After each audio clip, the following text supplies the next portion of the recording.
Assalamualaikum warahmatullahi wabarakatuh. Good morning, everyone. First of all, thank you for our Honorable Professor Dr. Anissa Astrid MPD.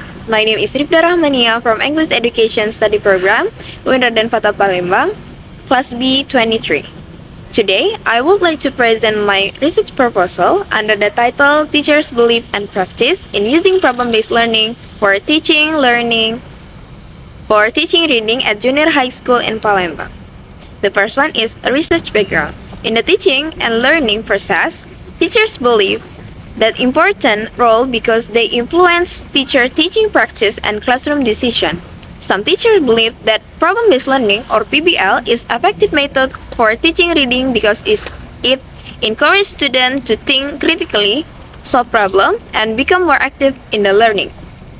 Reading is not only about understanding words but also about analyzing information critically. Therefore, PBL is considered suitable for student-centered learning, especially in reading activities. However, in reality, what the teachers believe it is sometimes different from what actually practiced in the classroom. Okay, the next about research gap.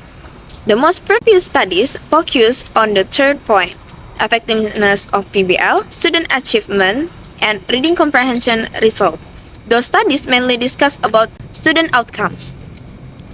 So the next slide is why is it important? However, only few studies discuss about teachers' belief, teachers' classroom practice, and relationship between teachers' belief and practice. Because of this gap, this study is important to understand how the teacher think about PBL and how they implement in the real classroom situation. Research problem. This study have 3 research questions. The first one is what are the teachers' belief in using PBL to improve student reading skill? How do the teacher implement problem-based learning in the teaching reading? And the third is how do the teachers' belief influence their classroom practice in using PBL. Research objective. Based on the research problem, the objective of the study are to analyze teachers' belief about problem-based learning, to analyze teachers' practice in implementing PBL in the teaching reading, and the last is to analyze the relationship between teachers' belief and classroom practice. Conceptual framework.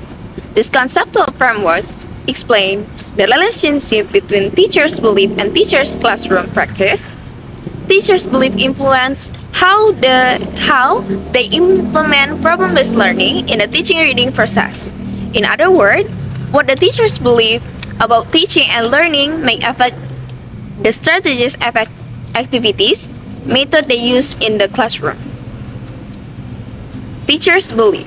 Teachers' belief refer to teachers' assumption, understanding, and perspective about teaching and learning. This belief can influence classroom management, teaching method, learning activities, and interaction with students. In the study, the focus is on the teacher's belief regarding the use of PBL in reading instruction. Problem-based learning characteristic. Problem-based learning characteristic is student-centered learning approach.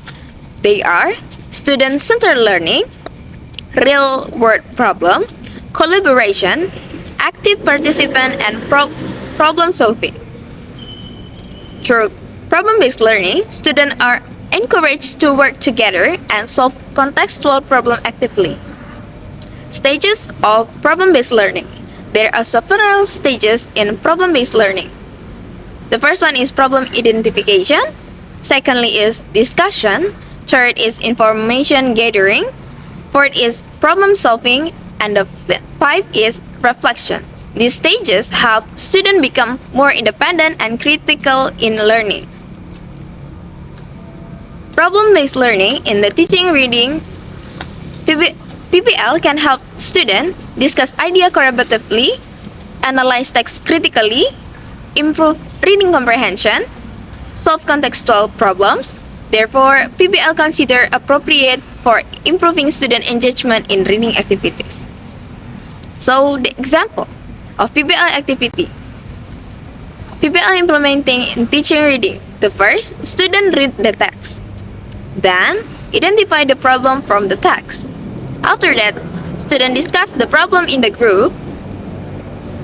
Next, solution or present their solution in front of the class. Then process encourage students to become active learners. Research methodology. This study use a qualitative case study design. The research will be conducted SMP LCI IGM Palembang, the participant English teachers who use PBL. So the sampling technique is using purposive sampling and participant that related criteria with the topic. Data collection technique. This study used 3 data collection technique. Observation. Observation is use of observe classroom activities and implementing of PBL. Interview is conducted to explore teachers' belief and experiences. Documentation. Documentation is conclude lesson plan, worksheet, and teaching material. These techniques are used to gain comprehensive data. Data analysis. The data will analyze using thematic analysis. The step including organizing data, transcribing interview, coding data, identifying themes, and interpreting finding. This method helps the researcher identify important patterns and them for collecting data. And the last is trustworthiness techniques. To ensure the validity and trustworthiness of the data, the study used triangulation. The triangulation involves observation, interview, and documentation. By comparing data different sources, and researchers can increase the credibility of the findings. So that's all about my presentation. Thank you very much for your great attention. I welcome to any question and suggestion. Wassalamualaikum warahmatullahi wabarakatuh. Thank you. Bye.